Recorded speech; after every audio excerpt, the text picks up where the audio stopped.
Welcome back here to Wake Up Call with Dan Tortora. You're watching on youtube.com/wakeupcalldt, facebook.com/wakeupcalldt, and on facebook.com/live-now-DT every Monday through Friday from 9 a.m. to 11 a.m. Eastern Time. You're, of course, listening worldwide on mixlr.com/wakeupcalldt and on wakeupcalldt.com. And just so Philip Montgomery knows, there will be a test at the end of this broadcast if he can remember all of those. Coach Montgomery of the Tulsa Golden Hurricane football program. How are you, sir? Hey, I'm doing great. I have no idea how you did that without looking down at anything, but you spit it all out there. I mean, very impressed with that. Thank you. I do that when it comes to phone numbers of the business partners I have. You know, I'll say Honda City, I'll say 315-451-6750. And people are like, do you have a Post-it now? You didn't look anywhere? Like, it's just... Got it all down. I mean, you're there. That's why you are the best. Well, thank you. And I appreciate that. It's a lot coming from such a fantastic coach that I've been able to connect with over the years. And, you know, Philip, I remember being in Rhode Island at Newport and getting to, talk to you initially, kind of like looking at my list saying, okay, who are these coaches? I want to build relationships, and, kind of seeing you there in the hotel and saying, hey, can we stay connected with one another? And your response to me was so positive and so nice. And I thought, like, I got to precede myself. I got to talk to you about what I've done. And I just felt like an open air policy there, just hospitality and kindness. And you gave me a shot to kind of show who I can be and to build a relationship. So I want to say thank you for that. And I can imagine that helps on the recruiting trail. The way that you deal with people, if that's the way you deal with me, is the way you deal with other people as well. No, I appreciate that. I mean, been fortunate here. I've been here 7 years, and that's the longevity in college football right now. As you look across the country, it's at a minimum. And so to be able to have the ability to stay here for as long as we have, recruiting wise, continue to increase and get better. We've had the opportunity to have some really good seasons and stack a couple of those back to back here. And you look at some of the players that have come through our program, and to watch them go on and have the success that they have, that has been really, really special for us. But it all starts with relationships and about how you deal with people. And I appreciate you saying that. Well, when you call me the best in the biz, I think I got to say something, right? So, but, Philip, truly, I love this. I love what I get to do for my job, because it allows me to make my world, shrink my world, and, take a sports fan and turn me into somebody who, instead of watching you on TV, I can talk to you on the phone. So, what have you learned from this world? I mean, you were a kid at one point, you fell in love with the game of football. Now you've been a coach for a long time, and you've been able to build relationships. What do you like most about the relationship side of it? And if you can kind of feel what I feel, that we live in a world where most people watch it, but then you and I can text after a game. You can reach out to your mentors and your idols, and as you've grown up. I mean, have you felt the reality of the fact that our world is very tiny and it seems to only get smaller? Yeah, I would say I agree with you on that part of it, because of all the different facets that you can communicate with people now. It's so much easier to stay in contact with people. That being said, one of the things that I think has been one of the characteristics maybe of myself and our program has been that one-on-one interaction that you can have with people. And that's where maybe we are slipping a little bit. We're so used to being able to text, email, send something on social media, whatever facet that might be. But being able to really sit down and visit with people, look at them straight in the eye and talk to them and have a conversation and have an extended conversation. So many of our conversations are 2 and 3 sentences and we move on. And so I think that has been an aspect that I think within our program and within our players, to have a truly open door policy where guys are able to come to my office anytime they need to, sit down, talk about anything they want to talk about, not just ball, talk about life, talk about what's going on. These are the things that I'm struggling with. those are the relationships and how you build relationships that last for a lifetime. And that's what we've tried to do here. And that's what we continue to try to build upon as we continue to go down this path of wherever social media is kind of taking us. Yeah, and like you said, building those relationships, so many coaches are going to sell the dream, but it sounds like you're about, this is who we are, this is what you need to know. Transparency, just how important that is for you to not tell a kid what they want to hear, but to tell them what it is. Yeah, and that's part of who we are. When parents come to my office, or when I'm sitting in their homes and being able to visit with players and being able to visit with them, I tell them up front, I'm going to tell you exactly the truth. You ask me anything you want to ask me, I'm going to tell you the truth. And it may not benefit me all the time when we do it that way, but you're not going to be able to come back and say, but coach, you said this. Yeah. I'm going to tell you exactly where you stand, what we're recruiting you as, what we think your potential is going to be, how you're going to help our program, what that plan is going to look like that we're laying in front of you. And then we want you to make a really good informed decision about your future and what it holds. And when we set it up that way, I think is when we have the success that we have in being able to, fight through adversity and do the things that you have to do, not just in life, but in your program and within your season. Speaking here with Philip Montgomery, the head coach of the Tulsa Golden Hurricane football program. Philip, when you set out in this journey to be a coach, bring me into how you knew you wanted to be a head coach and maybe how you felt you could get there your way. Like, when did you figure out this is what I want to do? And then how did you start to build the model of who you wanted to be? Well, I knew I wanted to coach back when I was in junior high. Now, at what level, at what area, all of that part of it, I didn't know. I wanted to get into coaching because I knew that I love sports, but I also loved interacting with people. And I saw how coaches, more than a lot of people, were being able to help kids out through life. Everybody's different, but so many of those coaches were such positive influences on my life and some of my buddies around me. And then as I went to college and played, still that same attitude was there, but in a different way. So I always knew this is what I wanted to do. I did the GA thing. I did the high school route, and I loved every second of that part of it because, you really are affecting kids' life at a crucial time in that stage in high school. You get to college, it's a little bit different, but we took that same philosophy, that same scenario, and we've applied it to what we do now. And I think it has been successful in how we do that. Kids need to know that you care about them, that you have something more involved in them than just ball. And when they do that, when they feel that love, then they open up and it can really be a special moment and a special time to help them continue to grow. And you get there by showing them trust, being constant day in and day out, and working hard right along beside them. That honesty and that caring beyond football, is that the best way that you battle back against the transfer portal and this notion of, hey, if I don't like that I'm not playing, I'll just leave. If this team loses a couple games, I'll just leave. If coach told me I need to work harder, I'll just leave. I mean, I know there's other reasons why players go, but in building a relationship based on honesty and really knowing your student athletes and not just seeing what you can get out of them, but trying to have a mutually beneficial relationship, is that your best way to battle the portal?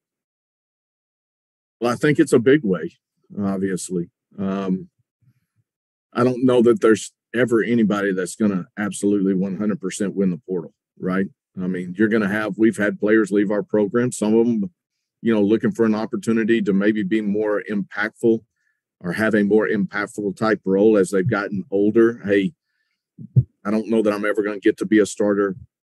I'm going to try to find me a place where I can do that. That happens. You've got guys that you know, whatever has happened, different scenarios of things that come into play. But I think the way we are approaching it and the way that we are trying to maneuver through the transfer portal is, hey, guys, we understand there's things going on. We believed in you from the start. We've told you the truth from the start. We've loved you and tried to take care of you from the start. And hopefully that strong relationship, that bond that you're building holds true as you kind of work through these later years of what your college experience is going to be about. The grass is not always greener. You may find more bells and whistles. You may find more this or that. But at the end of the day, it's about people and it's about relationships and it's about, playing for somebody that cares about you. Yeah, and when you look at trying to have these conversations, like you said, you could do everything right. You could tell them everything you can, and they could still move forward. What do you think the portal is doing to college football teams? Because from my point of view, and you could speak to this better because you're a head coach, you're not just recruiting the kids to come to your school. You're essentially recruiting your going to be seniors, going to be juniors, going to be sophomores, going to be freshmen, red shirts again, and you're recruiting a new class. I mean, I feel like with the portal, you're essentially recruiting 85 scholarships yearly. Yeah, Dan. I mean, honestly, it is. There's been a lot of that going on, especially right now, especially at this time of year. You are having to recruit your roster, making sure you're having sit down conversations with guys. Guys are coming to your office, guys that you're calling into your office saying, hey, I know these things are going on. Kind of what's your mindset? Where you at? Let's talk about these things together and try to make sure that you're on the same page with as many of them as possible. Yeah. So, yeah, you're recruiting your roster. You're recruiting incoming freshmen. You're trying to fill your class. And then as those numbers and everything's change, you have to change. And so it is created a whole new dynamic to this time of year and really all year long, to be quite frank. How do you try to use it to your advantage? And are you a coach that is very active? Some coaches might be passive. Hey, we'll see if they reach out to us. Some coaches might try to build the roster from the transfer portal. We've heard that prep schools and high schools, the kids are feeling maybe a little bit concerned about if they're even being looked at, because some coaches might be going through the portal and taking guys that are already out there with experience, so it could be affecting them. So as a head coach, how portal savvy are you, and do you want to be?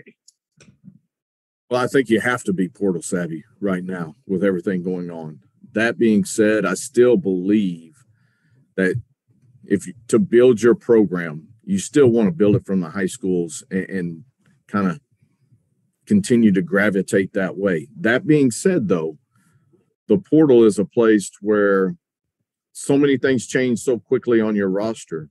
To be able to have experience and to have depth and to be able to continue to build numbers that you need to build, there's going to be opportunities and you're going to have to use the portal as a tool.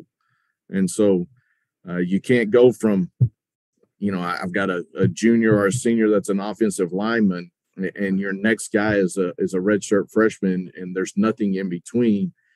That's not a good scenario for you. And so to be able to try to fill some holes, to fill some gaps that have occurred because of, the portal, because of grades, because of this, because of that, whatever those reasons are, to continue to try to fill those gaps with guys from the portal with a little bit more experience, because it used to only be the JC route to go to do that. Now you've got the portal route as well. And, like you said, building through the high school is kind of an interesting situation. Before you took over as head coach at Tulsa, Tulsa had head coach and alum Bill Blankenship, and now Bill Blankenship over at Owasso High School in Owasso, Oklahoma, in your state. Is there kind of this uniqueness of, hey, you were the last coach here, and now I'm going to go to you and build a bridge in recruiting? Do you have a relationship with Bill Blankenship? And how would you describe the uniqueness of he was the Tulsa coach. Now you are, and now he's a bridge to try and find some talent. Yeah, Bill and I have a good relationship now. Obviously, I had nothing to do with whatever happened with Bill in the university, right? I just happened to be the next guy coming in. Now, obviously, Bill went to Memphis after he left here, was there with Fuentes for a couple of years, and then got out of that part of it and came back and went over to Fayetteville and did an outstanding job over there, and then comes back. Owasso is only 15 minutes from my campus. So Bill's a great alumni here, has done some really good things, and over the course of the years, a lot of that through recruiting and others. Bill and I have able to sit down and have conversations and really formed a good relationship, at least from my end of it. I feel that, and hopefully he does too. And so that's been a good thing for us. Going off of that, I have experienced coaches who care about their home state, and I've experienced coaches who don't even really recruit the area. As a head coach, do you think in order to be successful, now granted, I know you got to look all over the country and sometimes out of the country and whatnot, but should it be a prerequisite as a coach, no matter what state you're in? Because I know Florida gets, the pub, and Oklahoma, obviously, and Texas and California and whatnot. But I come from the state of New York, and there's this notion that there's no talent in New York. And then I look at Stevie Scott at Indiana. I look at Servassier Dennis at Pitt. I look at Latavius Murray and what he did at UCF when he was there. I look at Mike Hart at Michigan, and so on and so forth. So for me, I come from the model of when you're recruiting, you do the 5-hour radius. You don't let anything out of your backyard if you can't. You take care of home base, and you recruit that 5-hour area around you, and then you go throughout the country. I understand Oklahoma is different than the state of New York, but do you think that you should always make sure that you fine-tooth comb the state that you're in before you go and try and build your roster elsewhere, or how do you see it? Yeah, I think you obviously try to do that. I mean, Oklahoma's got good football in it, and obviously a lot of the top programs in the state are right here in the Tulsa area or this surrounding area. And so we try to do a really good job of evaluating the talent in our state. Obviously, there's certain guys that we're hitting on, and we've been fortunate to have some really good Oklahoma players here at our school. That being said, everybody can tell you, well, they should have taken this guy, they should have taken that guy. There's no special formula to recruiting or no exact science to it. It comes down to how your roster is breaking down and the needs that you have, and as you continue to evaluate young men and see what their potential is going to be. And so we've got good players here in Oklahoma. We try to latch on to as many of those as we can.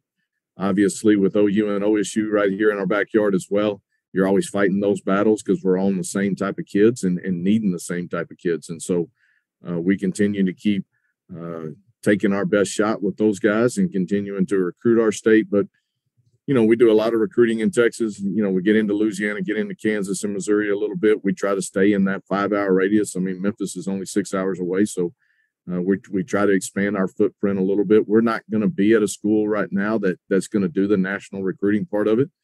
If we have a connection with you, if we've got an opportunity, then we're going to take advantage of that. But we're going to stay as local and as close to our product as we can.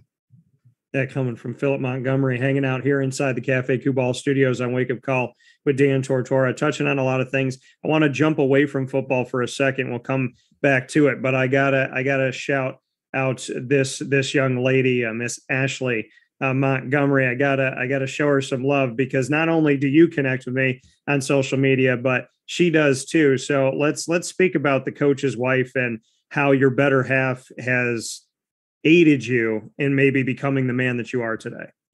Yeah, she's been fantastic. I mean, we just had our 26th wedding anniversary. Congratulations. It was just on the 21st of December. And so she's been by my side through thick and thin, through all of it. And you know how tough this job can be, the hours that we work, the days that we're gone, you're out on the road recruiting, you're doing this and that. She's done a fantastic job raising our two kids who are now basically grown, but she's been my helper and my strength and my guide through all of it. We've made good decisions together, and we'll continue to do that. But she's a accomplished person completely on her own. She has her own quilt to end ALZ business. That's a nonprofit that she runs and does a fantastic job with that. She just published her own book. It's called, I believe, Garden Grocery Girl. And so she's an accomplished author.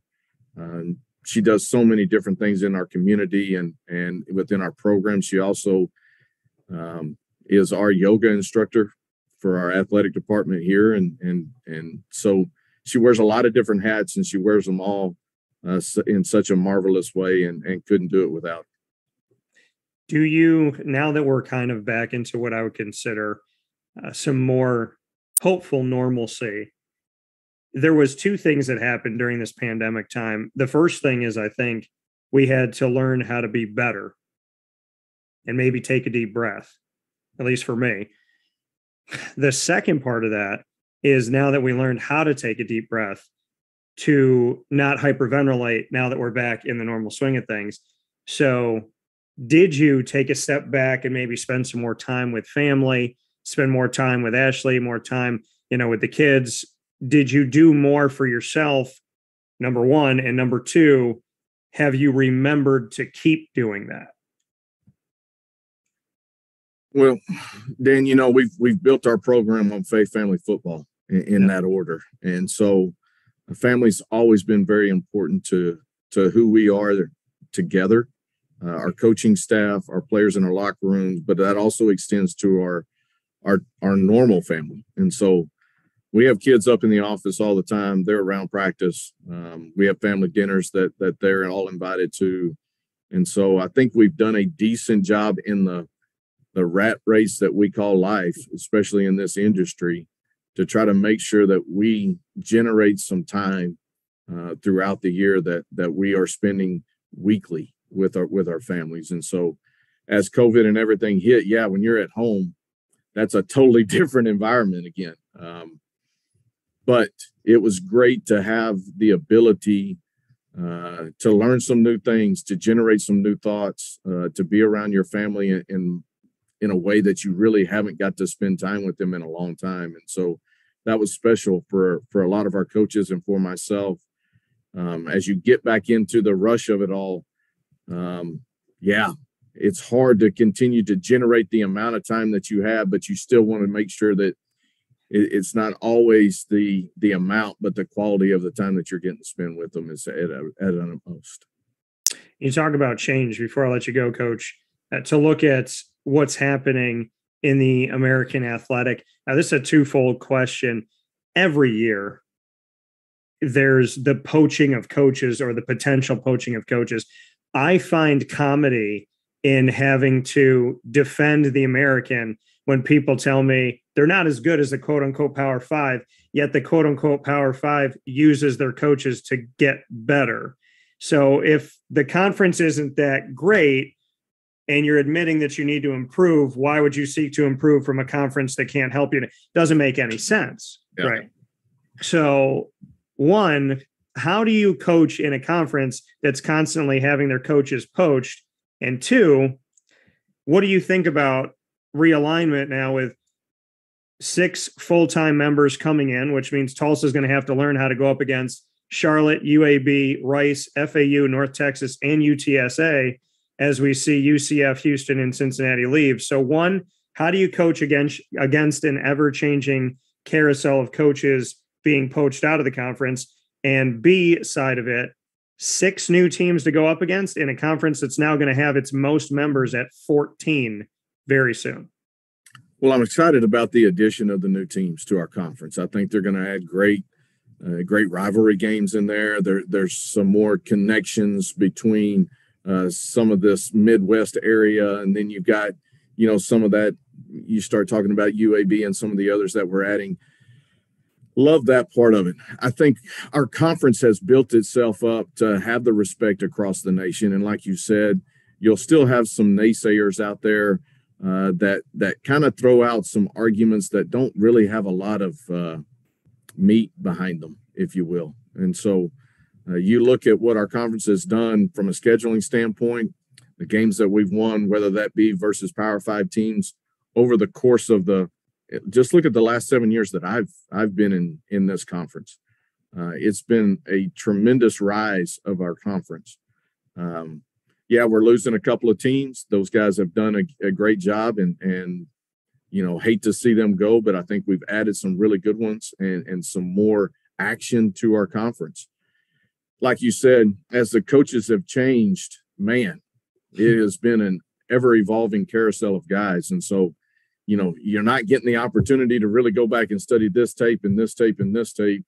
You're gathering stuff from other schools and where they've been and trying to piece it all together. And then, you're trying to find your matchups.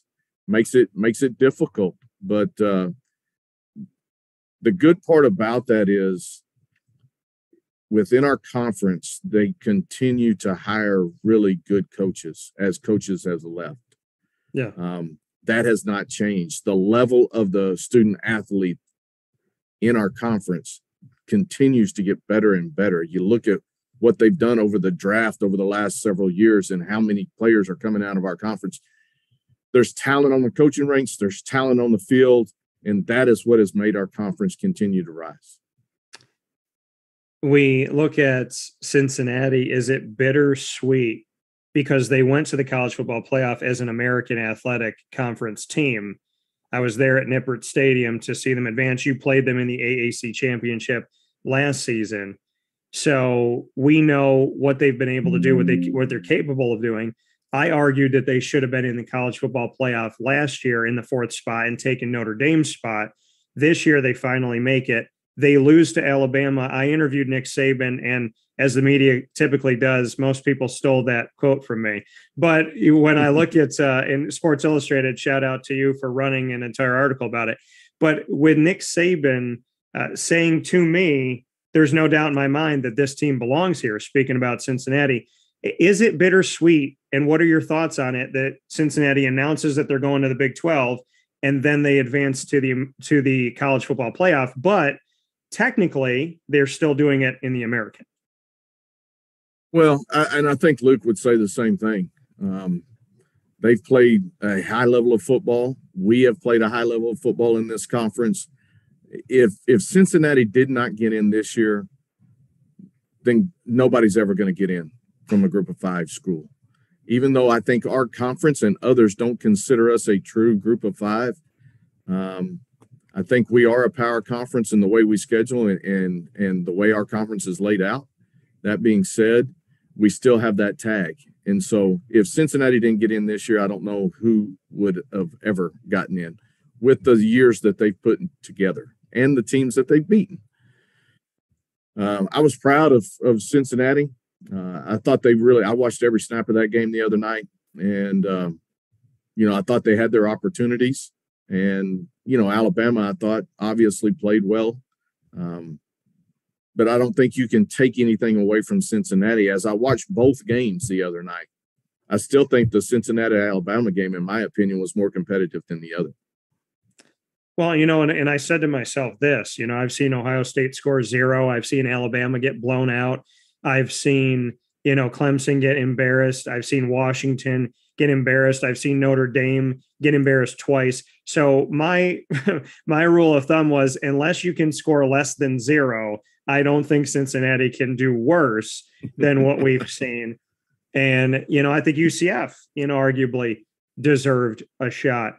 But we look at this, and now there's going to be 14 schools. So to get to what the American's going to be, I would imagine we got to get back to divisions, right? I mean, I would imagine as a coach, you want an East and a West again. I think we have to with this amount of teams, right? And then whatever that scenario is going to be, obviously, I'm going to leave that up to, the powers that be and their decisions. Let's figure it out now. That being said, I think we do have to get back to the divisional part of it. I wouldn't mind, playing 9 conference games and only playing 3 preseason games and get an opportunity to continue to generate a little bit more throughout our conference. So we'll see how it all plays itself out and what scenarios they kind of create and come up with and have an opportunity to kind of sit down and discuss all of that. And last couple of pieces here, you talk about non-conference and how the American Athletic, how the member institutions, including yourself at Tulsa, have specifically made it a point to schedule against the quote unquote Power Five and challenge yourself to show what you're capable of. I know you want these both to be wins, but Oklahoma State of the Big 12, you played them in a 16-7 game and a 28-23 game. This is a team that ends atop of the Big 12 or close to being atop of the Big 12. This is a team who puts themselves in a situation to be relevant. They just took down Notre Dame in a big-time bowl game here. They are in the nation's top 25, if not the top 15, top 10. You've hung with them. I know having a victory would be so much better, but what does it say about Philip Montgomery's Tulsa that you've scheduled Oklahoma State, and in back-to-back years, it's been no fluke that it's taken everything they can give in order to beat you? And really, we've played them 3 years straight and had opportunities all 3 years. And yeah, I really felt as though, the last 2 years we had legitimate opportunities to win games. A play here, a play there, and it's a different outcome.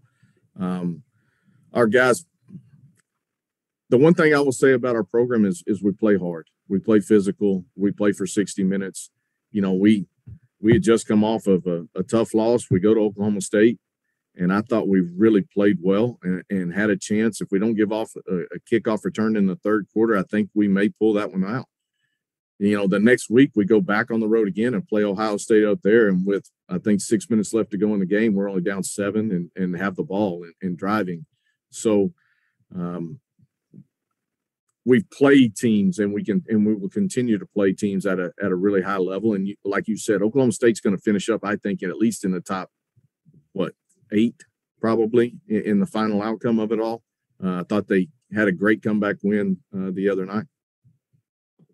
Yeah, and to go to your game after everything you've done this season and to work to where you were, you got to another bowl game in your time in your 7 years at Tulsa. You've been to a bowl game 4 out of 7 seasons, so more than half the time. You've won 2 of those. You got back to the winning side of things with the Myrtle Beach Bowl up against Old Dominion. I told you off the air that you made me right, so thank you for that, because I picked Tulsa. I predicted all 43 bowl games, and I did not get all of them right, but it was a very long show, and I don't know anybody else in America that talked about 86 teams. So I picked Tulsa. Bring me into the Myrtle Beach Bowl, getting to a bowl game 4 times in your last 7 years and the importance of that. And then secondly, on a broader scope, is 43 too many? I'm going to start with the second question. No, I don't think 43 is too many. I mean, I think the bowl experience is still a fantastic way to celebrate your season. I think it's a fantastic way for your seniors to really enjoy that process and what it looks like, and have that last chance that is going to be your last game to say, hey, this is the way we roll. This is how we finish up. And that experience is so special. So I would not change the bowl experience from what it is. Now, do we need to expand the playoffs? Yes. But I don't want that to diminish what we're doing from a bowl standpoint. As far as the Myrtle Beach Bowl, Old Dominion was a tough group. They were on a 5-game winning streak. We were on a 3-game. They were playing with a lot of confidence. They got a lot of weapons that gave you some matchup problems from an offensive standpoint. You looked at what they'd done defensively. Nobody had really run the football on them. They had done an outstanding job kind of mixing up coverage and giving you different blitz packages. And so I was really proud of our team for coming out, having a good time at the bowl, but also keeping, our parameters of what we came here to do and what our mindset was, and then coming out and really feeling like, in my opinion, we gave off a kickoff return on the first play of the game. And then from that point forward, I thought we kind of controlled the ball game, and it was all 3 phases kind of contributing to make that happen. In closing here, the 7 seasons you've been at Tulsa, like I said, at 4 of those 7 going to a bowl game, 6 and 7 your first year, going under 500 because of the bowl loss, but you were 500 going into it. a winning season when you won the Miami Beach Bowl at 10-3 in your second season there, 6-3 in the abbreviated COVID year, and a loss in the Armed Forces Bowl, and 7-6 this year and a win in the Myrtle Beach Bowl.